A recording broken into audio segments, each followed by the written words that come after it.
Hello and welcome to my podcast. Do me a favor, subscribe to the John Keim Report wherever you get your podcast. You're watching on YouTube, hit that like button, hit that subscribe button. You can find us there as part of Ampire Media. That's AMPIRE. Always much appreciated when you tune in. And don't forget, you can always read my work on ESPN.com. In a minute, I'm going to be joined by my good friend Mike Jones from The Athletic as we discuss the Commanders' head coaching opening. How does it compare to the other situations in the NFL? Mike and I are going to talk to a lot of people about this opening. He said that, well, you'll hear what he has to say. I would just say that a lot of people I've talked to would view this, certainly if not the best, one of the top two probably. I think Mike is hearing maybe, I don't know if he's hearing quite the same thing I am, but certainly almost all of the people he's talking to seem to put this in their top three, but he can explain that in a minute. But I would say, I've talked to multiple people who feel like this would be the preferred opening for a lot of people. And when you look at the job openings, you have to look first and foremost at the ownership group. And I think there's some excitement about what this group might provide for a coach. There's no track record of what they won't do. They do have a track record of what they've done for their other sports teams, but no track record in the NFL beyond just a few months. So there seems to be a blank slate, and I think that's going to help them get somebody. But we'll see. Way to go. But I did want to bring Mike on because I want to have another national perspective on how he perceives the situation and the people he's talking to, because we're not always going to talk to the same people, clearly.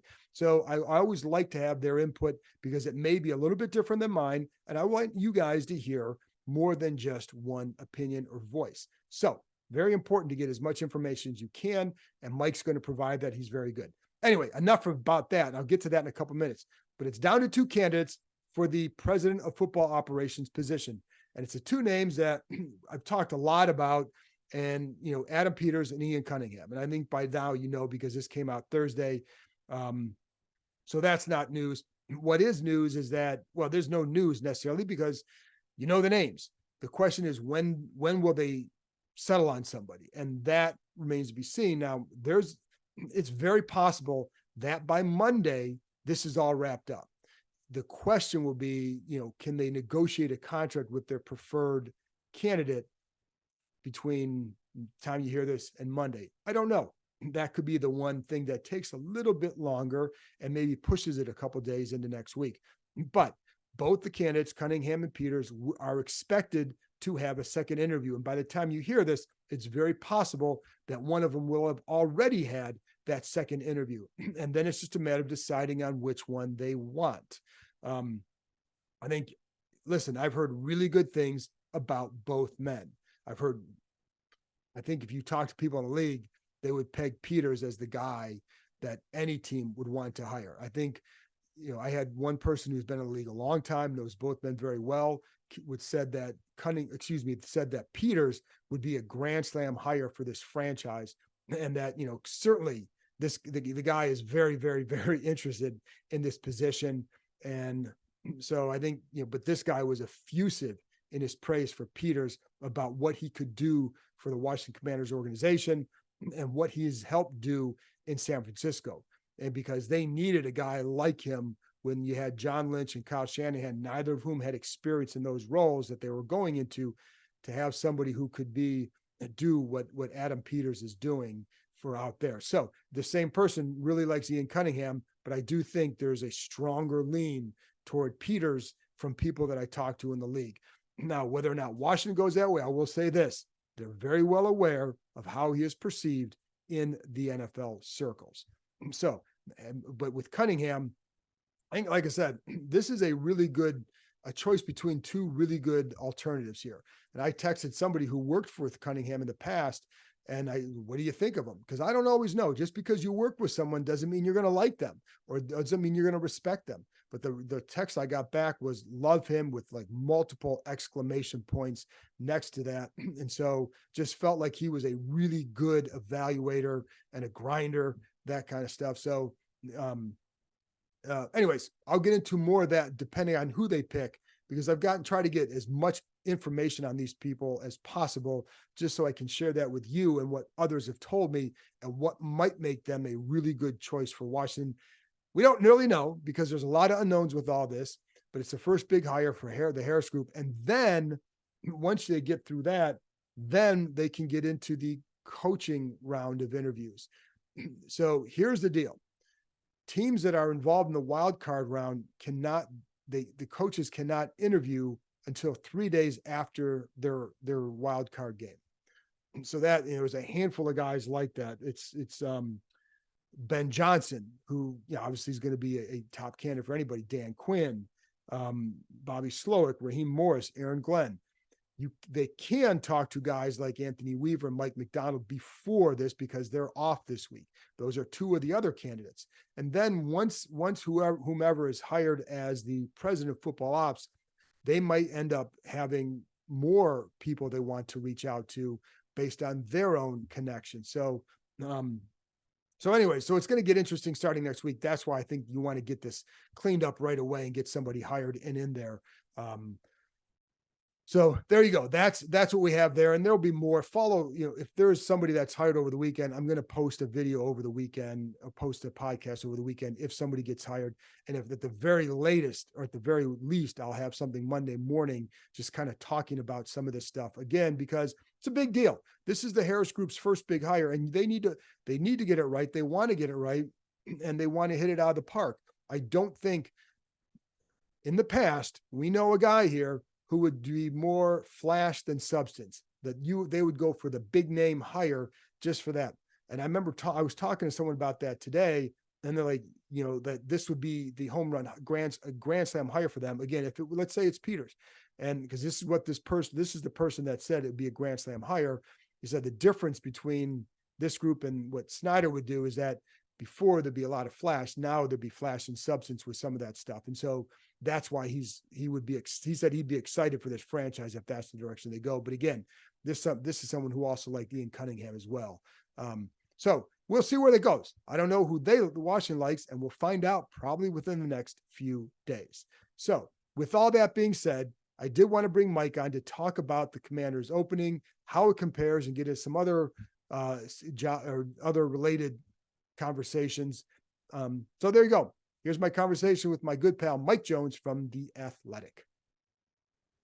Well, Mike, this place, Washington, has changed a little bit since you covered them. I'm curious now, Josh Hare's been here for a little while. We got this opening now. How do you view this situation now, going forward? I feel like it's a very good situation. And just last night, I was texting a bunch of coaches and coaches' agents just to get a gauge. Okay, so now we have 7 and possibly 8 openings. Where do these jobs stack up? Like, what's the most attractive? And how would you rank them? And a lot of people had Washington right up there. Nobody had them first, but I think if you're looking to come into a situation where you're going to have the resources and you're going to have time, this would be a spot that would be really attractive to you because you have the number 2 overall pick. You have 5 picks in the top 100. You have 86 million in cap space. And you have some young pieces that you could work with on this team.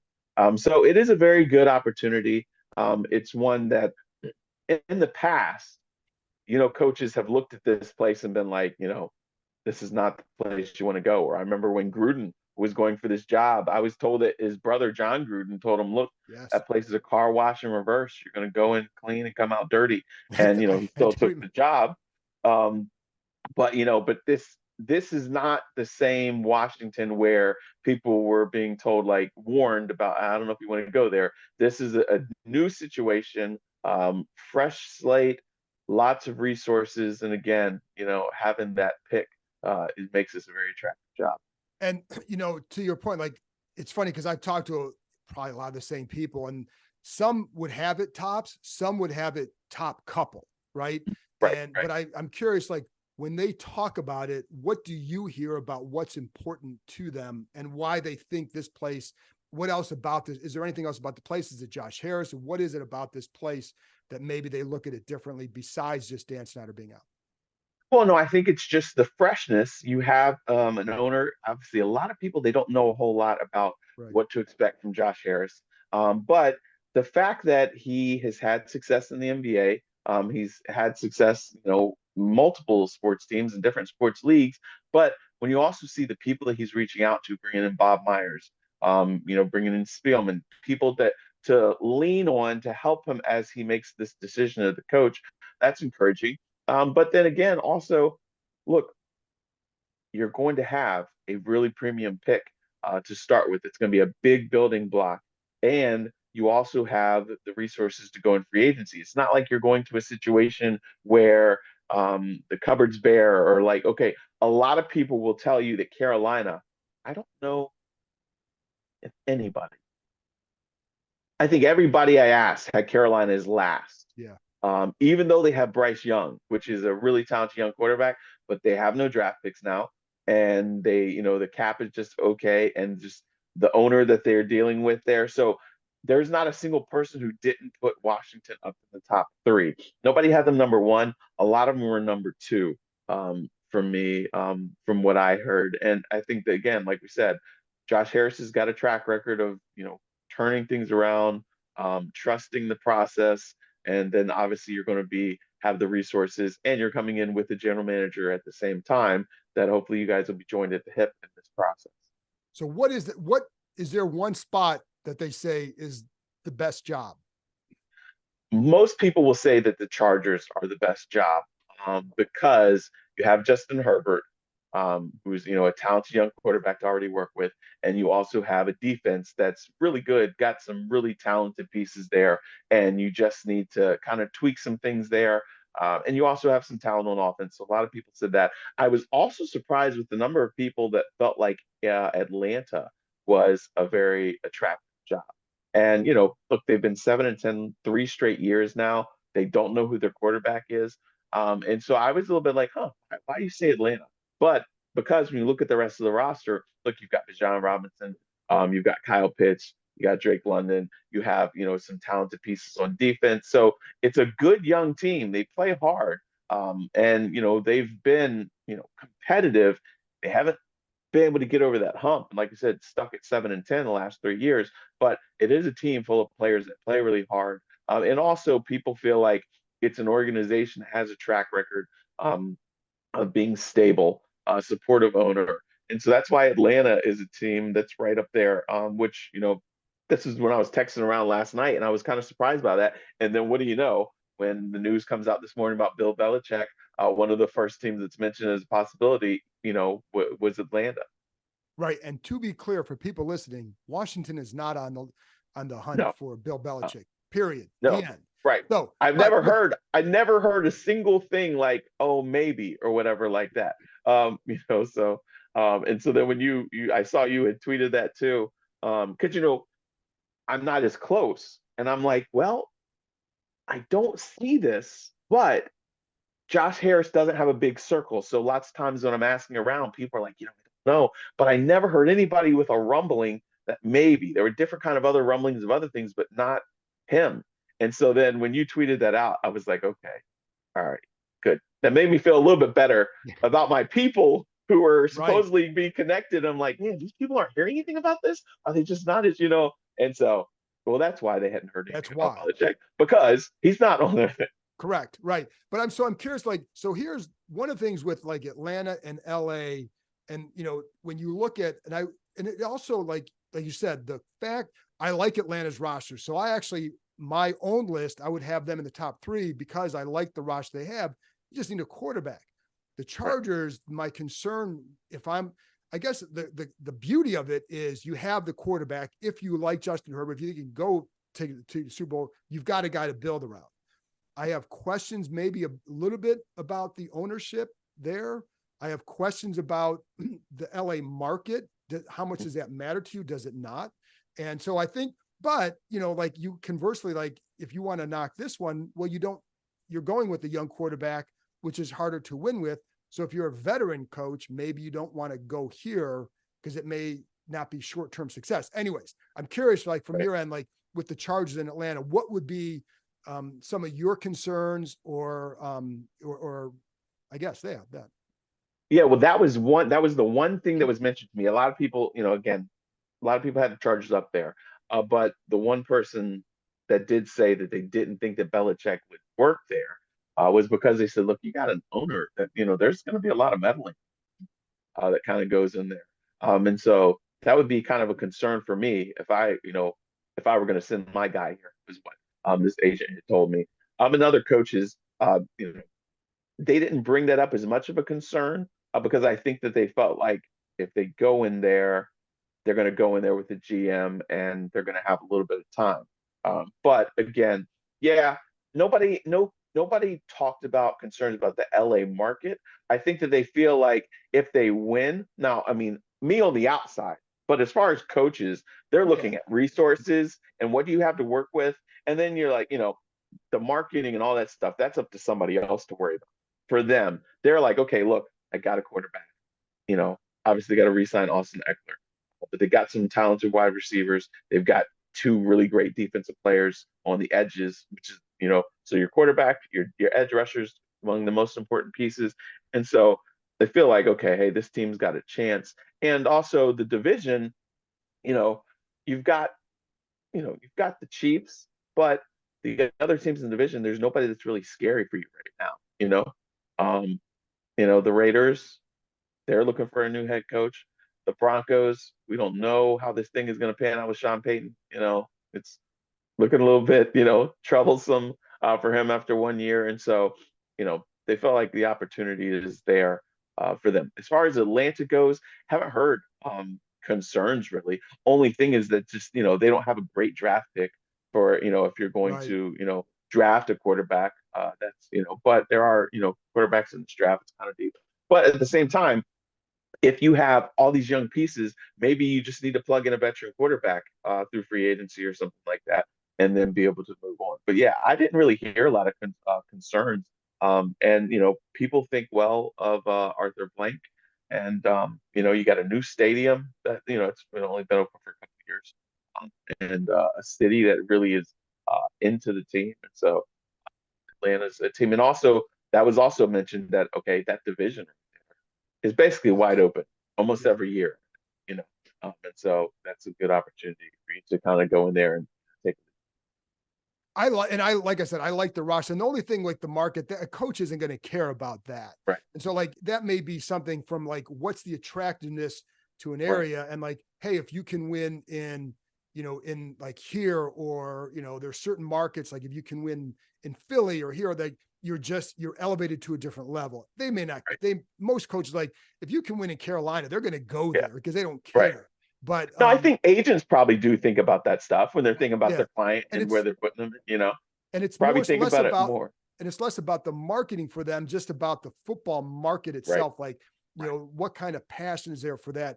Like the Chargers will always be number two out there. The Rams won, and yet, but I don't think, like, if you win, do you think Sean McVay cares? No, he Yeah, won a right. Super No, Bowl title, so they don't care. And I also think, Mike, it almost seems like if you want to win now, one of those two is built to win more now, just with a couple additions with the Chargers, finding a quarterback, which is hard with the Falcons.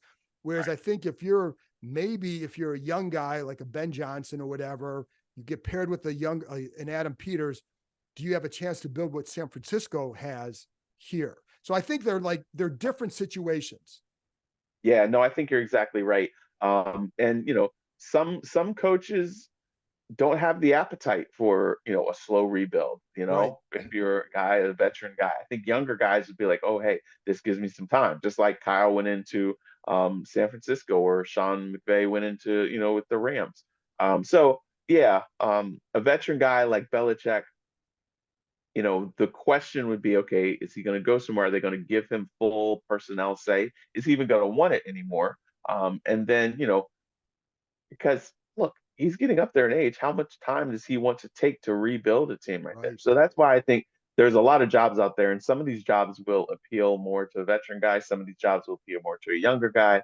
And see how. And that's why I say I think the Chargers, like if you're a Harbaugh, and I really haven't heard him connected here yet.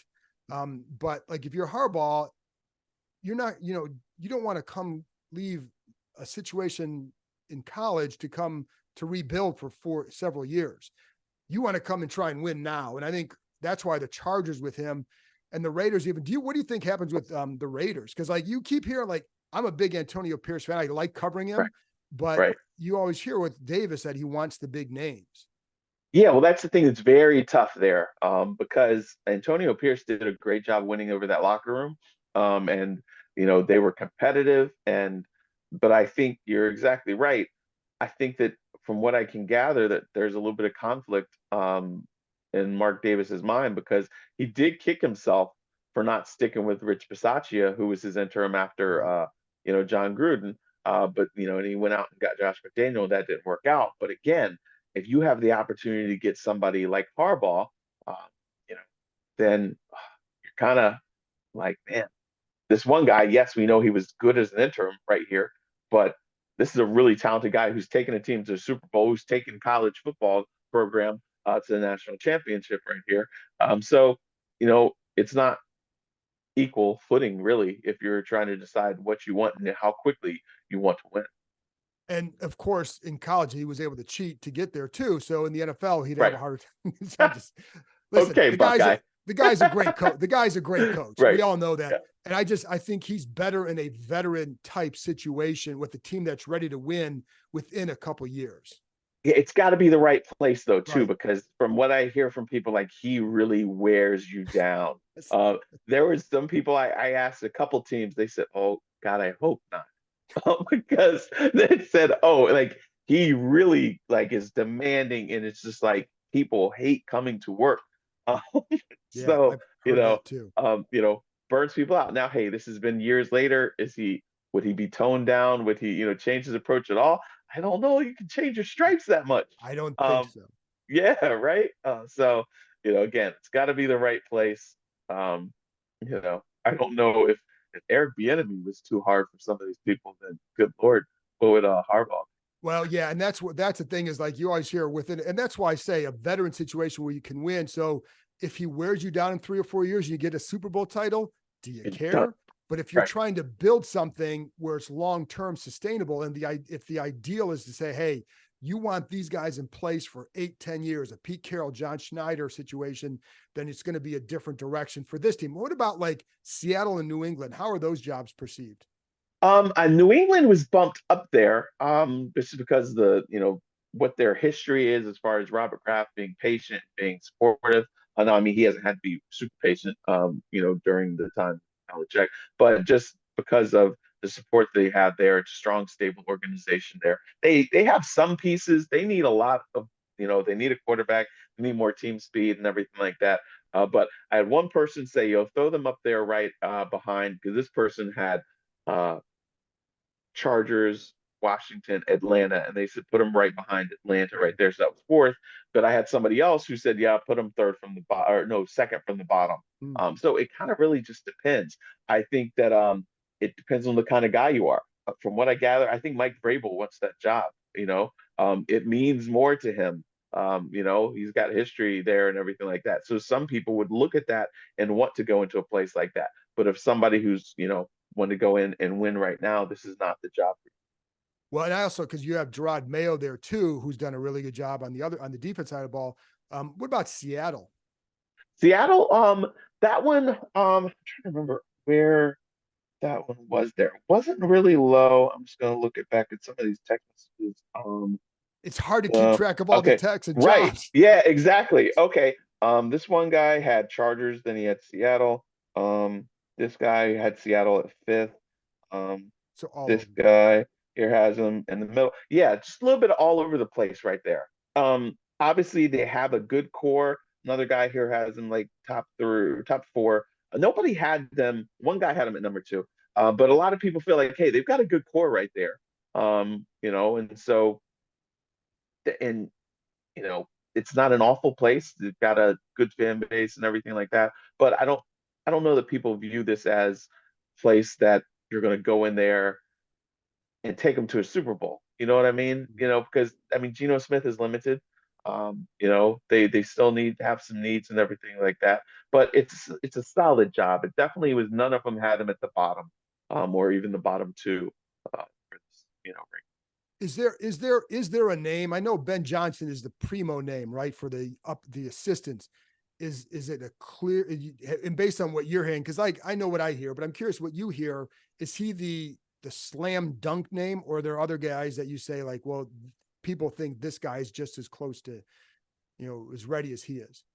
He's basically the only real offensive name that you hear that like people are like die hard, like, Right. yes, this guy, is doing really good. I had asked a couple people, the NFLPA had put out their, the player survey, and a lot of guys were like, wait, how is Ben Johnson not number one as far as the offensive coordinators? Because, you know, and these are front office guys who are like, yo, if I get my GM job this offseason, he's the first guy I'm calling. Right. But everybody else, it's a lot of defensive guys, Yeah. guys that have had experience before, the Raheem Morrises, the Dan Quinns, Brian Flores, Steve Wilkes. As far as offensive names, there were names early on, but then like the home stretch of the season, some of those offensive guys kind of dropped off a little bit. Like Thomas Brown, even Kellen Moore dropped off a Yeah. little bit as far as names that people were talking about because entering the last week of November, I had sent out the same text blast. Hey, putting together a list of the top 10 coaches' names. Good amount of offensive guys in there. Then at the end of the season, asked for people's top fives, and those offensive guys had dropped down quite a bit. So it's interesting because it's been such the young offensive guy trend for a while, but now it seems like it's steering back towards defense. But there are guys like Brian Callahan is going to get some looks. Shane Waldron's from Seattle is going to get some looks as well.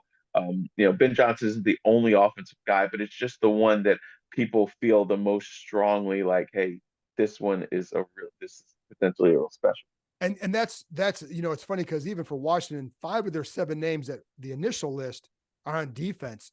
And for a heavily analytics based group, that's surprising. But you look at like Bobby Slowick, he's only been an OC for 1 year. Frank Smith, a guy in Miami I like, only an OC for 1 year. Yeah. So you're right. Like it may just be that side of the ball. Like I think Raheem Morris is overdue for another job. Right. I mean, you covered him here too. So like, I Exactly. like the way he's kind of evolved as a coach and what he's done to get back to this point. Yes, exactly. I think the smartest thing for him was what he did in Atlanta, where he switched, to the offensive side of the ball to be their passing game coordinator, so he could learn that side, the offensive side. And then he's back on the defense. And look, what he and Sean McVay did this year with the Rams, a very young team, and those guys are young players who are really meaningful contributions. But I think also some teams probably look at what happened in Houston with DeMeco Ryans. They're like, look, this is a defensive guy, and they drafted a quarterback, but he was paired with a talented young offensive mind. So it doesn't have to be like David Tepper, did not go with a defensive guy because he felt like he needed an offensive guy to be married to Bryce Young the whole time. And now look what happened, So I think that smart teams, smart owners, team presidents will be like, hey, let's find the best leader, whether he's offensive or defensive. And, we'll see, there'll be a plan in place for developing this young quarterback with who he puts on his team. Yeah, and I think like it'll be curious to see if Dan Quinn is kind of paired with Seattle because he's got a history there. Lou Anarumo from Cincinnati is another name that he's done a really good job, but it's another defensive guy, and so it is a very unusual year, and like what you hear is McDonald over in Baltimore, another defensive guy. Vrabel obviously is going to be, yeah. Get a guy who's a really good leader. And then make sure they have like DeMeco Ryans. They had a really good plan offensively. Now, the only problem is in another year, if it goes well, then he's definitely losing a guy, whether it's this year or next. But if you have a plan, you can get it done. So anyway, Mike, I appreciate your time. Busy week ahead for everybody and always like your insight. Tell people where they can find you. On Twitter at by Mike Jones and at theathletic.com. You can find all of our work there. Very good. Thanks, Mike. All right, no problem, man.